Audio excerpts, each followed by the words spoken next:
Hello students. और हमारा आज का लेक्चर है इक्वेशन ऑफ पैराबोला, यानी कि परवलय की समीकरण।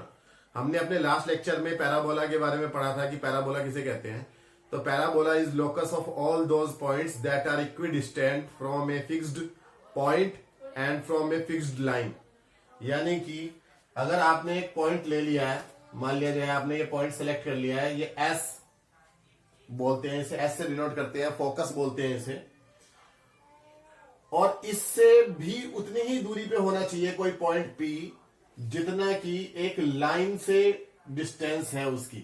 यानी कि इस पॉइंट पी की distance, perpendicular distance from line and perpendicular and distance from this focus should be same. तो ये पी पॉइंट कहां कहां होगा? ये यहां हो सकता है, यहां हो सकता है, यहां हो सकता है, और उन सबका ही हम अगर लोकस खींच दें तो क्या बन जाता है? एक पैराबोला बन जाता है। तो ये हमारा पैराबोला बन जाता है। पैराबोला में आपकी ये एक्सिस होती है और हम कन्वीनियंस के लिए एक्स एक्सिस को ही हम पैराबोला की एक्सिस मान रहे हैं। ये पैराबोला का जो है एक सबसे ऊपर वाला जो पॉइंट होता है जहां ये एक्सिस से कट करता है, इंटरसेक्ट करता है, उसे हम बोलते हैं वर्टेक्स। तो ये वर्टेक्स है। वर्टेक्स को हमने मान लिया ए से डिनोट कर लिया। तो ए क्या है? वर्टेक्स।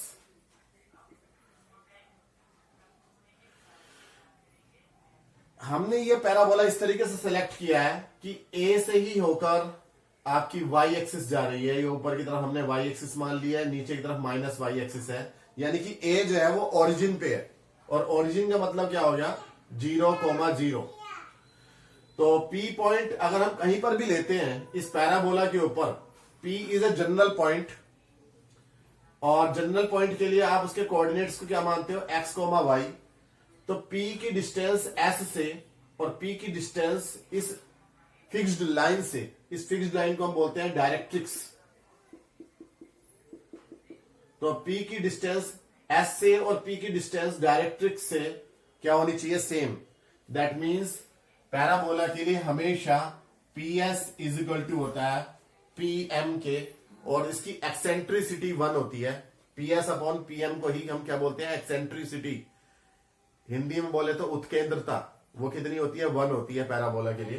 तो यहां पर PS is equal to PM से ही हम इस इक्वेशन को सॉल्व करने जा रहे हैं। पहले हम ये देखते हैं कि S के कोऑर्डिनेट्स क्या होंगे। तो लेट जो है वो वर्टेक्स से S तक की जो डिस्टेंस है वो हम A मान रहे हैं अपनी तरफ से, और ये A जो है वो एक कांस्टेंट है, जो पैराबोला का कांस्टेंट आ जाएगा बाद में। तो यानी कि S के कोऑर्डिनेट्स क्या हो जाएंगे? A, 0, क्योंकि Y एक्सिस पे तो है ही नहीं है कुछ भी, तो Y कोऑर्डिनेट तो 0 होगा ही। और A से S तक की डिस्टेंस और A से इस डायरेक्ट्रिक्स तक की डिस्टेंस, डायरेक्ट्रिक्स यानी कि नियता, दोनों तक की डिस्टेंस क्या होनी चाहिए? बराबर होनी चाहिए। तो इसलिए ये पॉइंट जो है मान लिया N है, तो A से लेकर N तक की डिस्टेंस भी कितनी होगी? A ही होगी। क्यों? क्योंकि पैराबोला उन सभी बिंदुओं का बिंदु पथ है या लोकस है जिसकी डिस्टेंस S से और डायरेक्ट्रिक्स से सेम होती है। यानी कि A भी इसी के ऊपर है पैराबोला पे, तो इसलिए AS is should be equal to AN। तो अगर ये A है तो ये भी A होनी चाहिए। तो इसका मतलब ये जो डायरेक्ट्रिक्स है ये माइनस एक्स एक्सिस की तरफ है, और इसकी जो इक्वेशन बनेगी ये वाई एक्सिस के पैरेलल है, तो इसकी इक्वेशन हो जाएगी x is equal to -a। तो अब आप PS is equal to PM रखेंगे। P से S तक की डिस्टेंस कैसे निकालेंगे? आपके पास डिस्टेंस फॉर्मूला होता है कि दो पॉइंट्स के बीच की डिस्टेंस क्या होती है कि √x1 माइनस x2 का whole square plus y1 minus y2 का होल स्क्वायर।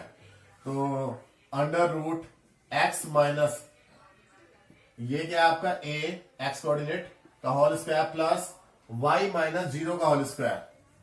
तो ये तो आपको मिल गई PS।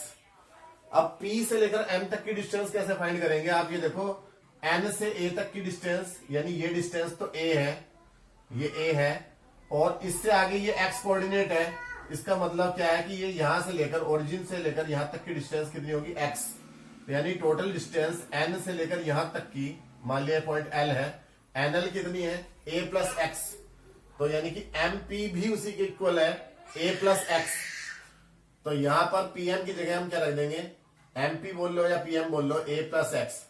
दोनों साइड्स का हम क्या कर देंगे? Whole square. जब होल स्क्वायर करेंगे और साथ में इसे भी होल स्क्वायर के फॉर्मूले से खोलेंगे तो X square plus A square minus 2ax plus Y square should be equal to A square plus X square plus 2ax, दोनों तरफ का होल स्क्वायर कर दिया। ए स्क्वायर और एक्स स्क्वायर से ए स्क्वायर और एक्स स्क्वायर कैंसिल हो गया, ये माइनस का 2ax इधर जाके प्लस का हो जाएगा, तो Y square is equal to हो जाएगा 4ax। तो ये पैराबोला की इक्वेशन आ जाएगी। तो this is equation of parabola. ये वो पैराबोला है जो एक्स एक्सिस के सिमेट्रिक है और जिसकी वर्टेक्स ओरिजिन पे है। अगर दूसरे तरीके से होता कि X square is equal to 4ay, तो आपको पैराबोला मिलता जो वाई एक्सिस के मतलब सिमेट्रिक होता, क्योंकि जिसकी भी पावर और इवन होती है ये उससे दूसरी एक्सिस के सिमेट्रिक होता है। यहाँ एक्स की पावर इवन है तो यानी कि वाई एक्सिस के सिमेट्रिक होगा।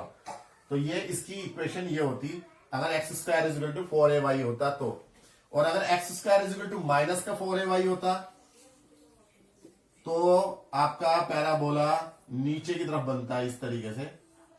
और इसी तरीके से यहां Y square is equal to 4ax की जगह अगर Y square is equal to minus का 4ax होता तो ये आपका पैराबोला लेफ्ट साइड में बनता है इस तरीके से। तो ये चार फॉर्म है पैराबोला की, Y square is equal to 4ax, Y square is equal to minus 4ax और X square is equal to 4ay और X square is equal to minus 4ay। तो ये ध्यान रखना है कि ये पैराबोला की इक्वेशन तब है जबकि हमने एक्स एक्सिस को या कोई सी भी वाई एक्सिस को हमने क्या मान रखा है, एक्सिस ऑफ पैराबोला मान रखा है, और वर्टेक्स को हमने क्या मान रखा है, ओरिजिन मान रखा है। ये तब है ऐसी इक्वेशन।